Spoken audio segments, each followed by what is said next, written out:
Aytaylik, hozir ishlagani ketayotganlarning iqtisodiy qiyinchilik birinchi o'rinda bo'lsa, xo'p, iqtisodiy qiyinchilik qayerdan kelib chiqdi desangiz, aksar hollarda Toshkent misolida aytaman, to'y va tomoshadagi orzu-havaslardan kelib chiqadi. Masalan, bitta qizni chiqarishi Toshkent misolida eng kamida 25 million turadi.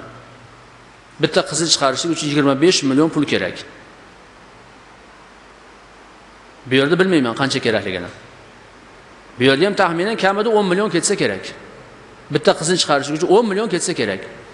Endi payg'ambarimiz sollallohu alayhi vasallamning davrlarida qancha ketgan ekan bitta qizni chiqarish uchun? Payg'ambarimiz sollallohu alayhi vasallam Fatima onamiz jannati ayollarning sayyidasi, butun ayollarning eng afzali, eng baxtiyori ayol Fatima onamizni chiqarganlarida Hazrati Ali kiyov bola rivoyat qiladilar. Fatima dedilar, bizni xonadonimizga kelganida bitta choyshab, bitta mesh suv va bitta yostiq ichiga xurmoning yaproqlari solingan edi dedilar. Mana qizni chiqarishlik qanday oson bo'lgan. Qarang, qizni chiqarib bitta yostiq, 2 yosh bir yostiqqa bosh qo'ysin va g'usl tahorat uchun bitta mesh suv idish va ustiga yopinishi uchun yopinganda er xotin yotganda birov ko'rib qolmasin, ustini yopishlik uchun choyshab. Bo'ldi. Qiz chiqarildi. Vaholanki jannati, oilaviy jannati ular. Ikkovlar ham jannati, farzandlari ham jannat, Imom Hasan, Imom Husaynlar ham.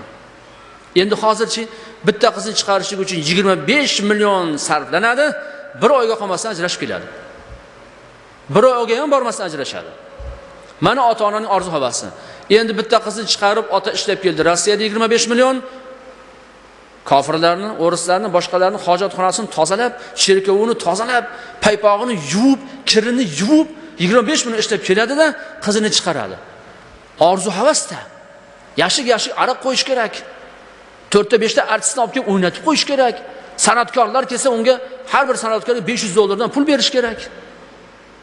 Orzu havasda buni nimasini aytasiz endi?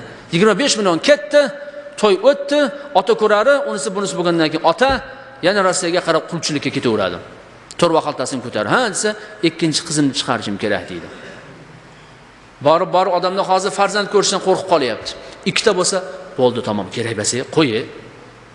Ortiqcha bitta qiz, bitta o'g'il bo'lsa bo'ldi degan bo'lib qoldi. Agar endi biz shuni noshkurchilik qilmasdan borib kimlarnidir quli bo'lib, qaysidir millatning oyog'ini yuvib, oyog'ini o'pib, paypog'ini yuvib, hojatxonasini tozalab, qizimizni chiqaraman demasdan, o'zimizni yurtimizda halol, pokiza mehnat qilib, kamroq topsak ham qizimizni xarajatini kamaytirsak bo'lmaydimi?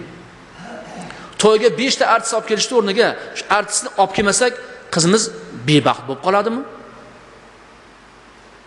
To'yimizga 1000 ta odam aytmasdan 20 ta odamni aytib, qavm qarindoshi aytib, men qizimni chiqaryapman desak, qizimiz badbaxt bo'lib qoladimi? Qizimizga million so'mga kelin ko'ylakni, patani, kofirlardan qolgan fatani kiydirmasa, qizimiz badbaxt bo'lib qoladimi? Yoki qizimizni ota ko'rarini qilmasak, u badbaxt bo'lib qolyaptimi?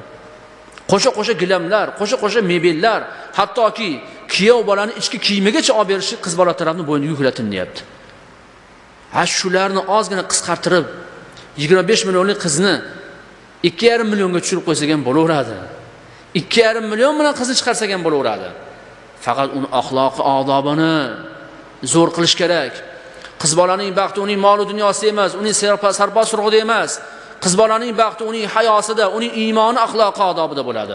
Agar Fatima onamizni payg'ambarimiz sollallohu alayhi vasallam tarbiyalaganlardek tarbiyalab qo'ysak, hech qachon bunaqa mol dunyoni o'zi kerak yo'q. Kerak bo'lsa o'zlari kelib talashib olib ketadi. Qizingizni bizga berasiz deydi. Hech narsa kerak emas sizdan. Bitta qizni berasiz bo'l, tamom. Qolgan hammasini o'zimiz qilamiz deydi. Ammo qizni tarbiyalamaydi. Qizning tarbiyasi yo'q, axloq odobi yo'q. O'tmagan matohini 25 million pul berib bo'lsa ham, kerak bo'lsa kuyov bergan mashina olib beraman, o'g'lim shu meni qizimni ol. Domamni beraman senga, qizimni ol deydi. Nimaga? Chunki qizi o'tmas matohda. Go'yoki bozorda molni sotayotgandek qizini sotadi. Faqat endi bu yerda qizini evaziga pul olmaydi, pul berib sotadi. Xaridor kuyov bola ham qizini oladi, ham pulini oladi. Ham qaynotasidan foydalanadi. Yigitlarga ham bu moyda yoqib tushadi. Mana shunday orzu havaslar azizlar bizni xalqimizni qashshoq qilyapti. Bizni xalqimizni qulga aylantiryapti. Bizni xalqimizni iymonin, dinini sotib bo'lsa ham pul, mol, dunyo orttirishlikka olib borib qo'yyapti.